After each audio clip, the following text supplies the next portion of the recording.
Welcome to another episode of Out Loud and Laughing. Get ready. It's Bryan and Jon, two gay cousins having big talks and even bigger laughs. Join us. Let's see what they're up to. It's Out Loud and Laughing. Hi. Hi. Good Hello. morning. Good morning. It's so nice to see you. It is good to see you too. What's going on? Oh geez, what's going on? We just got back last night. I haven't talked to you like in a week. I know. We were gone. Yeah. We just got back last night from St. Kitts. Your little hideaway. Yeah. It was like our little escape from winter. Tell me about it. Well, it kicked off in a very dramatic way. So we went to St. Kitts, me, Adam, and the kids, which was great. With my best friend Tatiana, which, you know, your friend too, which we'll probably bring on the pod at some point, her husband and baby. We love Tatiana. We do love Tatiana. So we were stoked to go on this trip. We were leaving this past Saturday. That Friday, both kids decided to wake up with 102 temperature. They have like such good timing. Like perfect timing. I think this is the thing with all kids though. So I know that. Yeah, no, and it's winter and it's sickness. But of course, we were about to go to like a nice Caribbean island on a nice, not cheap vacation. Yep. It would have been nice for them to be, you know, perfectly healthy. But we decided that obviously we're still going to go on the trip on Saturday. So we were pumping through tons of meds. We woke up Saturday morning, 6:30 flight. Now, mind you, we booked this trip months ago and we decided to fly to JFK because they had a direct flight. As everyone knows now, like I live in New Jersey, so we typically fly to Newark. So I absolutely made that mistake when I came to visit you, and it is not easy. It is a very long trek from JFK. It's like an extra hour and a half. Yeah, no lie. So we had a 6:30 a.m. flight. So we wake up at like 3 a.m. The kids still have somewhat of a temperature. Pack them with the luggage. So we threw a ton of meds in. I also woke up not feeling well. And it wasn't that I had a temperature. It's that, which we can get into, I'm sure, at some point. I had a kidney stone like 2 years ago and I started getting that same feeling like I had another one. Oh, no. So it's like constant need to like, again, TMI, to pee. And It's the kids are sick. We all have the same functions. Right. And then Adam also had some employment issues right before we were on this trip. So all four of us were like, okay, maybe we just need this week to like heal. Yeah, that's what vacations should be. I think we've been doing vacations wrong for a long time. We go in our regular lives and we feel as if when we go somewhere new that we need to keep that momentum. And sometimes we just need to like stop. And just the kids like, included. The kids go too. I mean, they got school every day and yes. Yeah. So it's fine. We get to the airport. I think at some point, like my friend was coming with her husband and baby, like I said. And so we were just like, okay, let's try and play this down a little bit because we don't want to ruin their vacation. It's supposed to be like a big group vacation. Right. Oh, you mean your family versus their family? Play it down. Yeah. We were like, I don't want them to show up to the airport and we're like, we're down for the count. And they're going to be like, oh, okay, we want to have some distance because we're not. Yeah. So basically you were lying to them so you could stay close to them, even though the kids were sick and you didn't care if Juliana got sick. No, I'm just kidding. We love Juliana too. New baby. She turns 1 very soon. But you're spot on. So they get to the airport, and what's amazing is Tatiana comes up and she's like, I don't feel well at all. I'm nauseous. And we're like, amazing. And the baby's molars have been coming in, so she wasn't that great. So the only person that was really amazing at that point was her husband, Dave. So we're all like, cool, we're in the shitter. Let's do this. Let's get on this plane. If we're going to heal, it's probably better to do an 80-degree weather versus the 20-degree weather that we're currently sitting. Yeah. So get on the flight. Flights. Okay, so think about it this way. There's a 1-year-old, a 3-year-old, and a 5-year-old. And 3 of the 4 adults aren't at their best. Yeah, no, I can't think about that. So we were like, you know what? I'm not just thinking about it. Yeah, we were like, let's just get there. Let's just do this. And so when we got there, we just instantly felt the sun. And we were like, I think the sun's going to heal all of us. And the trip was 7 days, Saturday to Saturday. And every day was just, there was someone that was always on the up and someone that was always on the down. From the entire, it continued on the entire trip? by day 5, I think all of us were in a decent place. Like, 'cause even Dave, once Tatiana got better, Dave got sick. It was constantly like No. hot potato. And so literally day 5, we went out, we explored the island because we had a car rental that we barely used. And we were able to like do this. And then day 6, we were like, we feel good. Like, this is great. So We're at the pool, we were at the beach, we went out to like a beach bar at night with the kids. They were dancing. It was amazing. I saw those social posts. Yes. Me just going wild, dancing around in that beautiful little dress. I just couldn't. No. It brought me so much joy. It's a beautiful island. We got our groove on day 6 just to wake up day 7 to leave. And we were making jokes on day 6. We were like, maybe this is why old people book 14-day cruises, because that gives them buffer to get on track. Because now that we're all Very over true. 40, yeah, we were like, now that we're all over 40, it took us a couple of days to get in the groove of things, just to turn around and come back. But at least at the other day, what happened was we used those 6-7 days just to use the power of the sun, use the power of relaxation. And we came back. Yes. And we came back from the vacation actually feeling a little bit closer to each other, feeling better. And we were like, maybe this is what this vacation was meant to do, was just all of us needed some level of healing in our own way. Yeah. And it is what it is. What was I really love that reframing too, right? We can look back Yeah. at some of these things that we like put a lot of resources into, including time and money. Like you said, it was a cheap vacation. And sometimes like putting too much expectation makes us come home and we're like, what was that? I really love that this was an opportunity for us all to heal in our own way, the kids included, Tatiana and Dave. It's just been a big year already. It's only February. And that's really beautiful. You know, we can always walk away from things. That's a great lesson. I'm gonna use that as a lesson today. You can walk away and just find the silver lining, honey. Let's just put it on a piece of paper, post-it note. Yeah. So I think we landed, I think what the hardest part was we landed back in JFK, which again sucks after a long flight. And we landed in 20-degree weather with an estimated 4 to 8 inches of snow coming 2 hours later. So we all hightailed home, hunkered down, and that's the view you're getting behind me. It's at least as white as snow. We got a ton of it, but at least at the end of the day, I get to talk to you right now. It's quiet in this house because the roads were good enough for Adam to take both kids to dance and gymnastics. And I'd rather talk to you right now and enjoy the peace and quiet. And you have a tan. And I have somewhat of a tan. I mean, Surprisingly, against that winter white background that you're sitting behind right now, I mean, the contrast is real. I'm surprised the ice actually isn't knocking. It's melting because it's so hot. I don't know. You're tracking my immigration joke there. Well, luckily we were all able to immigrate in. Yeah. Tatiana and I are the least whitest out of the crew. And given everything that's happening in the landscape, even though we have U.S. passports, it was questionable if they would let us back in. But they did. I saw a video, not to segue into this, we can divert back into our regular combo, but I just saw a really gross TikTok last night from North Carolina, just a regular citizen apprehending and harassing 2 gentlemen who were working in a work van. He walked up to them, asked them to see their driver's license, which they didn't produce because of their privacy of citizens to not need to do that. Or produce or procure any paperwork for a non-law enforcing agent, which was this citizen. And he basically called 911 on them, harassed them. I will say the best part of the story was that they tracked that man down, specifically the harasser, and he did get arrested for it. So thankfully, there's still a little bit of justice, but yeah, very real moments going on in this country right now, and coming back in from vacation, like, is really shitty considering that you live here and we pay taxes here and you have to be sort of thinking about any of the sort. It's just kind of annoying. So let's think about something else. It's a good segue though, because I think we persisted through the week. We got through it. And I think to your point, we saw the silver lining with it and we took away positivity.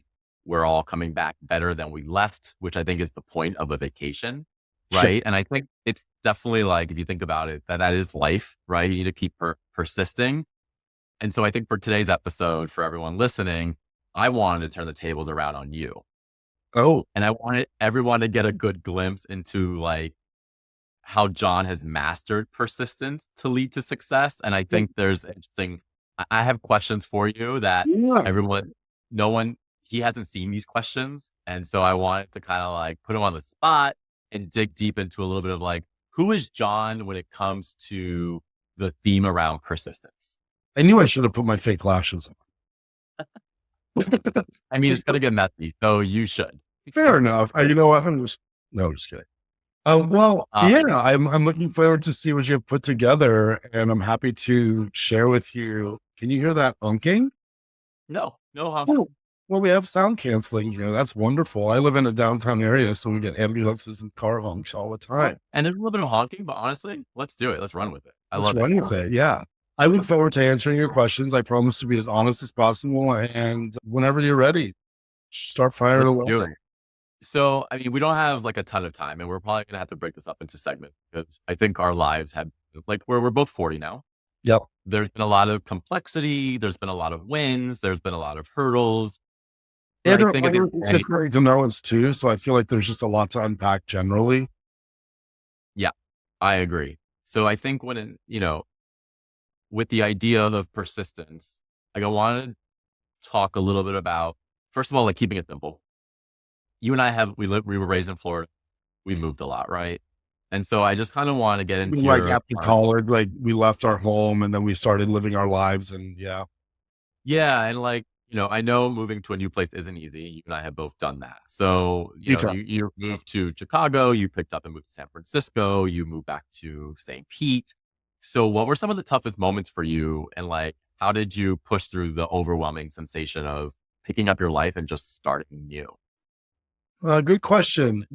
Each one had sort of a layer of excitement around them. So they were actually a little bit easier.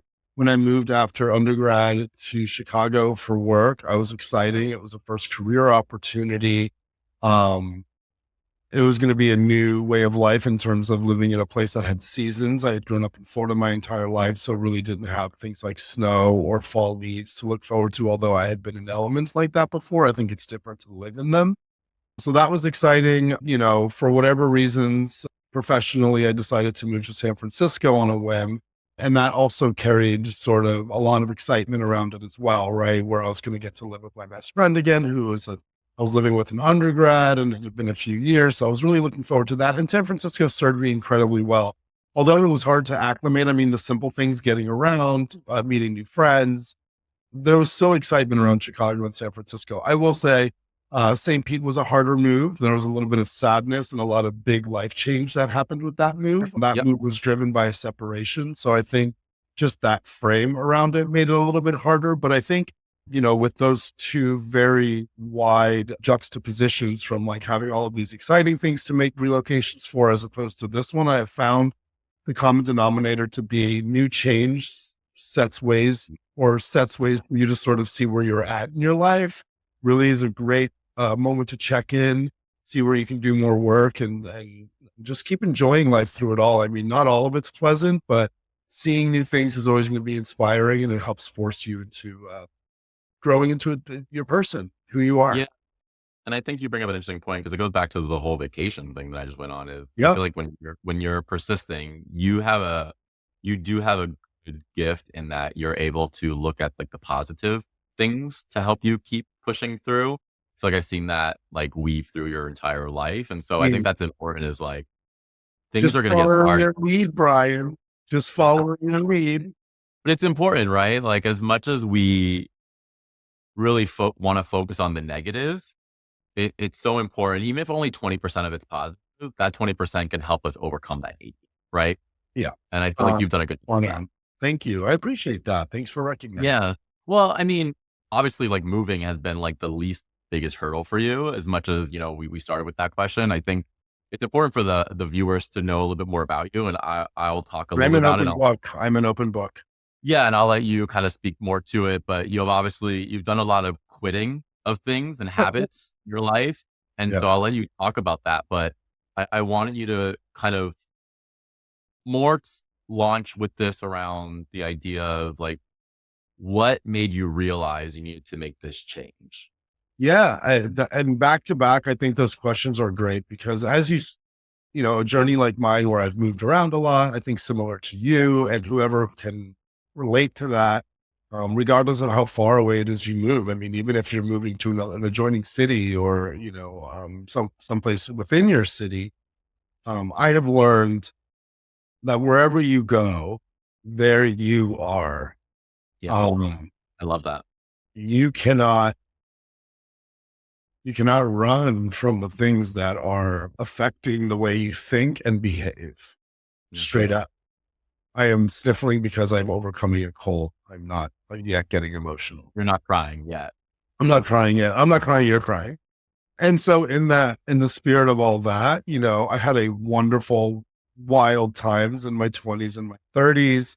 But in those times, I had not realized what it was that I was carrying with me, the emotional burden of just growing up, just the living life unaware of who I was or what I was doing or how my actions, behaviors, and thoughts were even affecting people around me.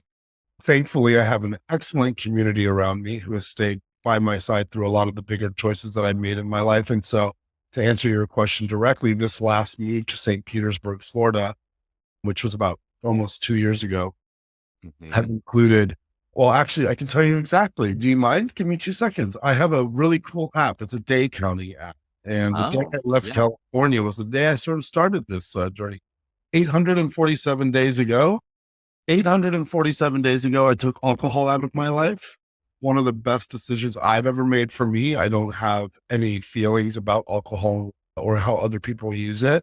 If I have people close to me who I love, who I see who don't have a great relationship with it, I'd be happy to show. And I am happy to show and tell all of the cool little lessons that I've learned.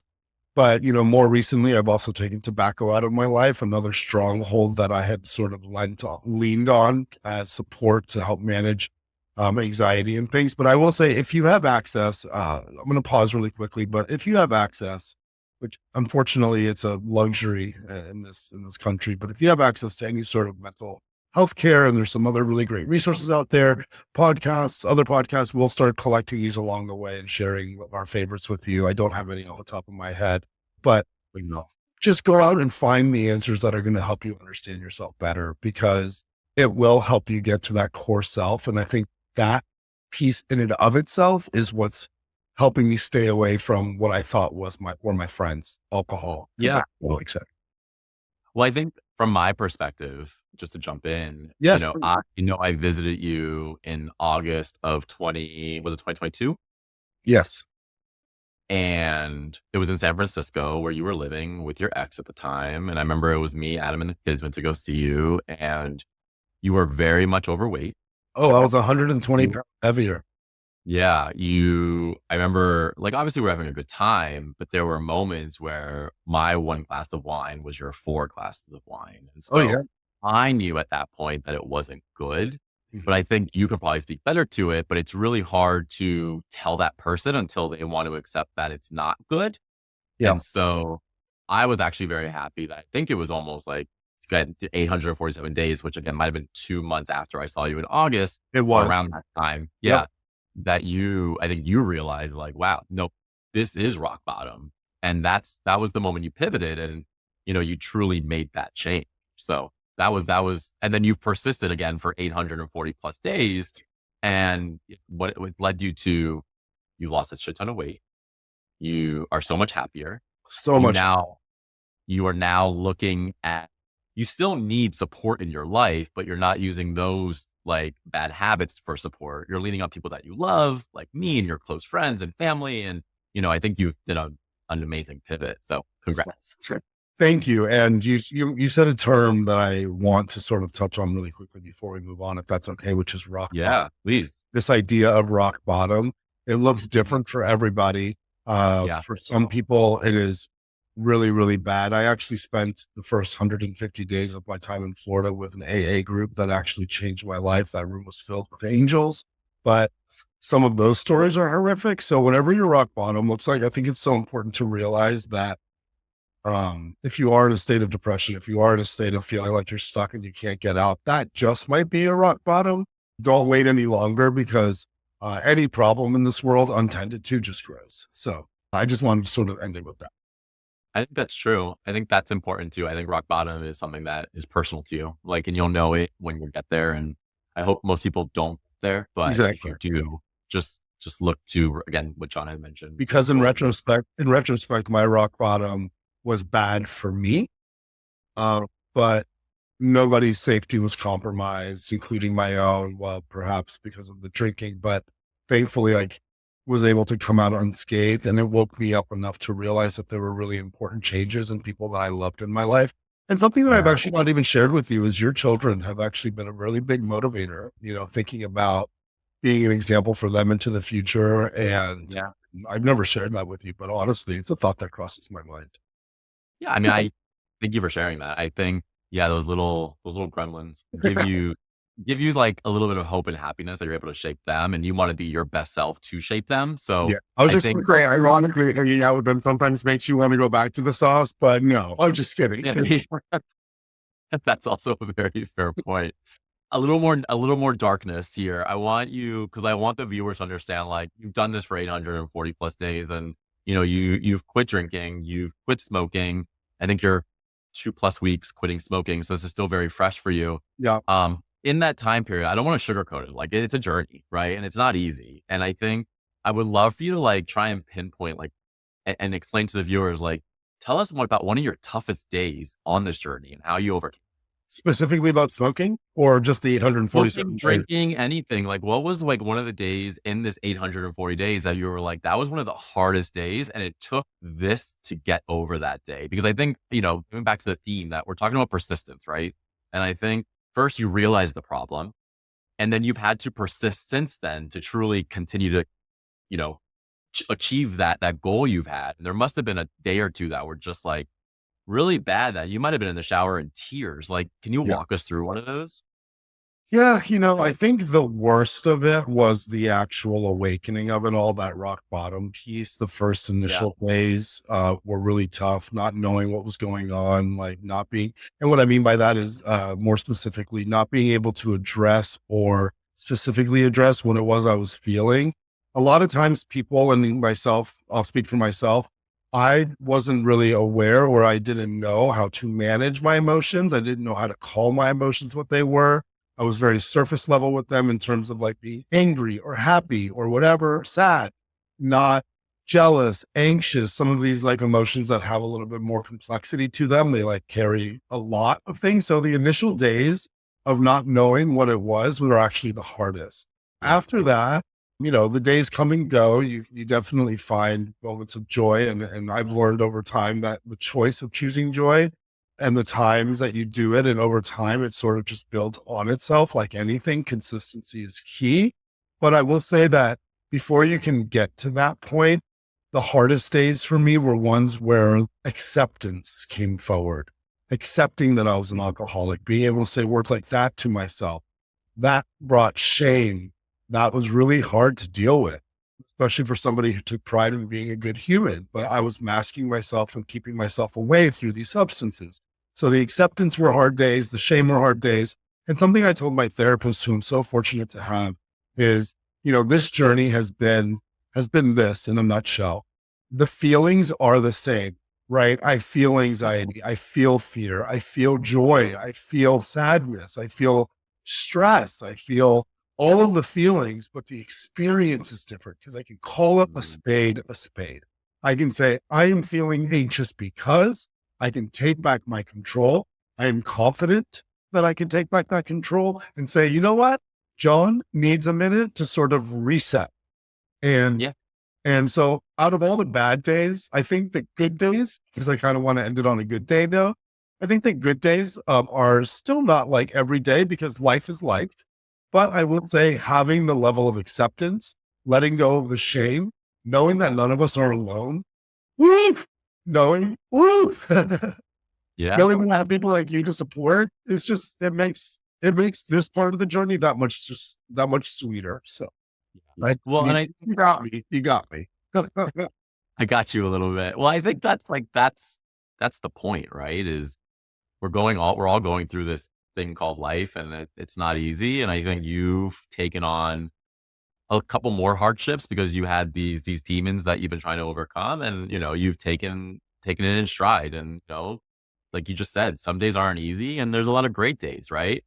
Um, can you talk? And I'm sorry to keep going because I'm I really love interested in this it. thing, and I No, feel like we haven't. great. Yeah, well, I feel like we haven't really talked about this in depth, so the viewers are getting like a first like honest conversation about this, and so I think I'm also sending this bill to United to get processed as a claim because I feel like this is awesome therapy right now. yeah, honestly, I'm going to bill you by the hour. Um, We have my session, Luigi. I got this. I think these journeys that you've been on are you can't do it alone. And so I would love for you to maybe like talk a little bit about maybe the people that have helped you on this journey, but even people that you may have lost along this journey, right? Because as much as we think we have really close people in our life, sometimes the people that we need the most don't show up, and we learn about like, I always see friendships in like short term, medium term, long term. And as much as we want friends to be with us on this, like for the rest of our lives, like it's okay to compartmentalize friends in different buckets. And so I'll maybe talk about a little bit about the good supporters, and then you don't have to name names unless you want to. Who or what instances where you're like, oh wow, okay, that wasn't the friendship that I thought we had. Yeah, what's so funny about all of these questions too, I'm happy to share them about my experience, but I've also Yeah. learned on this journey that they are not unique to me, that the similarities that we all face are that our journeys are tough. People come into our lives. People also leave our lives. These are facts. Along this particular journey, when I left California, a place that I had spent 12 years, and I only had about 5 days to leave. So that trauma in and of itself sort of impacted some of my relationships. Some people felt a little slighted that I didn't say goodbye. When if you stop to even think about that, like that they made it so about themselves that you didn't say goodbye to me, instead of sort of empathizing that like my situation was one that I didn't have so much control over, like you start to look back and realize the people who sort of lead with just themselves. And then, the result is how much of yourself are you giving? On this journey, I realized that I wasn't giving myself anything. It's why when I would get to the end of a day, I would turn to some of my best friends, which were actually the alcohol and the tobacco. Those were the things that never left. The people Interesting. that had stayed close to my side, however, have accepted sort of the person that I've changed into. And they've actually been really supportive along for the entire ride. They were the ones who picked up the phone on the worst days. They were the ones who apologized when they didn't get back to me in a timely manner. Those were some of my strongest relationships. And leaving California, I lost a lot. But I look back now to say I didn't lose anything. I had gained so much that all of those people that had come into my life for that period of time served a purpose. If it wasn't to fill time, it was to show me sides of myself that still needed addressing and who wanted to be known, parts of myself that wanted to be known. So those are sort of like the core group. And then you have the people that you meet along the way after all of that is set into place. All of the people that I met in AA. So when I left California, I spent just a quick moment with my parents as a soft landing ground. And so I went to AA in South Florida and found a home group, they call it. Your home group is basically, because when you're traveling and you're about, there are support groups actually all over the place. There's apps to find them, etc. But when you have a home group, that sort of becomes like your family.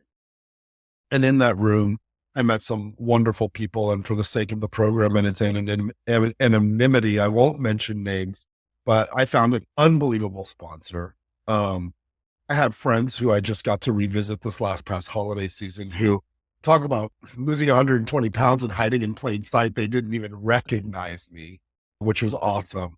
But, family members were there for me. Some lifelong friends, Sarah, Tatiana, Rachel, Jamie, Katie, Amy, Meredith, Stacy, you know who you are. All my good girlfriends, you and Adam, seeing the support you guys have had for me constantly. I mean, you just mentioned it a minute ago when you were visiting me in August of 2022, and you sort of had recognized some of the troubles and demons that I was facing. and having the respect and the love to sort of be mindful of it, but not badger me over the head of like, you need to get this shit straight. I know that you would have been there for me regardless of where I ended up on that journey. But, I knew that there was a lot of love there from a lot of different people, from the people that I'd met, from yourselves that were there, that gave me enough courage and strength to move forward.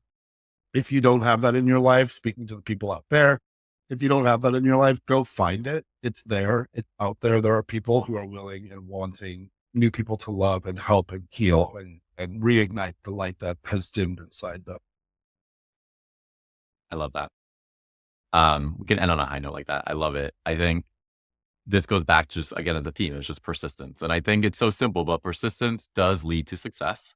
And success looks different for everyone, right? And I think where you're at right now has been successful, and you're probably going to keep, persisting and getting better and better. But today, in your true self, like, you're as best as you can be, Yeah. and you're growing and learning. And I love that. And so, thank you for, I think, just being so honest. I know, again, I didn't give you any of these questions ahead of time. I threw some softballs at you at the beginning, and then I was like, nope, let's get you some hard ones. But I think it's important, right? I think it's important to have these conversations. And I think so often people shy away from letting their guard down and just telling people these stories because, to your point, like I think you mentioned at one point, there's probably so many people that are going through this like you, or are potentially going to start that journey, or are way ahead of you. And so I think it's just important for all of us to come together as a community and support each other. And so, Yeah. so thank you. I appreciate that. No problem. Thank you for having the courage to ask those really tough questions. I'm sure, sometimes being on the other side, it seems easy to just be the person asking, but these are things that you and I don't regularly talk about. So thanks for the courage to allow me to be very vulnerable for everyone today. And I think this is an important conversation to continue having over time. And, listen to the red thread between the continuing episodes, because this is something that has changed our lives, right? Me being able to show up and have these conversations with you would be very different if I showed up hungover or affected otherwise. So to continue amazing out loud and laughings. Yes, to continued amazing out loud and laughings. We thank you guys for listening to this episode. We are so happy you continue to join us. Reach out to us, comment below if you have any questions about this video. Again, we'll add some resources that Jon is familiar with in the comments and descriptions here. But again, feel free to comment and add anything that's close to you to share with the rest of the viewers, because we want to make sure that we continue to scale the help that's available and continue to be out loud. And hopefully, even in these dark times or these dark stories, that we keep laughing. So thanks, everyone. I love you. Love you too. Talk soon. Bye. Bye.